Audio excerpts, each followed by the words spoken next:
Bagsak ang isang pader sa Pasig dahil sa malakas na ulan. May ulat on the spot si Emil Sumangil. Emil? Magandang tanghali, Rafi.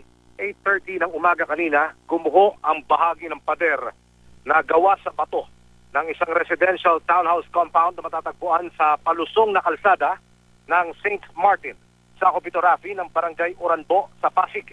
Sa mga hindi masyadong pamilyar sa lugar na ito, Rafi, nasa harapan lamang ito ng Phil Sports Arena. Ayon sa ulat ng Pasig City Traffic and Parking Management Office. Sa kasagsakan ng malakas na buhos ng ulan, gumuho ang mga bato at nalaglag ito sa kalsada. Sa mga larawang ibinigay ng traffic enforcer na si Ludwig Malcolm, makikita kung paano bumalandra sa kalsada ang mga debris at ang pinsalang dinulot ng pagguho. Inabot pa natin sa lugar ang Pasig Rescue na siyang rumesponde sa lugar, dala ang mga rescue vehicles. Isinara agad sa trapiko ang bahaging ito ng St. Martin. Wala namang iniulat na nasaktan o yung mga sasakyang nalaglagan ng bato dahil ayon sa ulat, halos walang nagdaraang mga sasakyan noong mga oras na iyon dahil suspindido ang klase sa mga paralang narito malapit sa lugar ng pinangyarihan. Samantala, Rafi, ganap na alas 10 ng umaga, dahil na rin sa ating monitoring, binuksan na ulit sa trapiko ang St. Martin Street. Naglabas din ng babala ang Pasig Traffic sa mga motorista. Mag-ingat sa pagdaan sa St. Martin Street, Barangay Oranbo, dahil prone talaga sa pagguho ng lupa ang bahaging yon na kalsada. Nag-inspeksyon na rin sa lugar ang Engineering Department ng Pasig City Hall. Samantala, Rafi, sa mga oras na ito, binabagtas namin itong kahabaan ng White Plains Avenue. Kami nasa bahagi naman ng Quezon City. Traffic situation, mabagal yung patungo ng Campo Crame, yung southbound.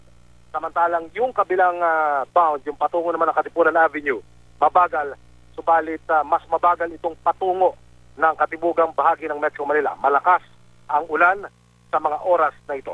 Rafi. Emil, doon sa Pasig kung saan may gumuhong ang bahagi ng mga bato, hindi ba makukompromiso yung mga gusali kung meron man doon sa taas nito, Emil? Sa ating pag-cover kanina, napagmasdan natin yung pader na gumuho. At ang lumalabas, Rafi, ay na rin sa inisyal na pagsisiyasat nitong mga taga-Traffic Parking and Management Office ng Pasig City Hall. Ito ay perimeter o retaining wall lamang ng townhouse residential compound. Ibig sabihin, hindi ito mismo yung pader kung saan naroon o nakasandal yung mga bahay, yung mga townhouse na nasa tuktok. So kung sa inisyal na pagtaya, hindi naman masyado maapektuhan yung mga residenteng naroon sa townhouse residential compound. Pero minarapat pa rin ang Engineering Department na personal na inspeksyonin yung lugar ng pinangyarihan para mabigyang babala. Marahil, yung mga residente na nasa ibabaw na kung sakaling kailanganin nilang lisanin yung lugar, sila ay maabisuhan na sa lalong madaling panahon. Rafi. Maraming salamat, Emil Sumangil.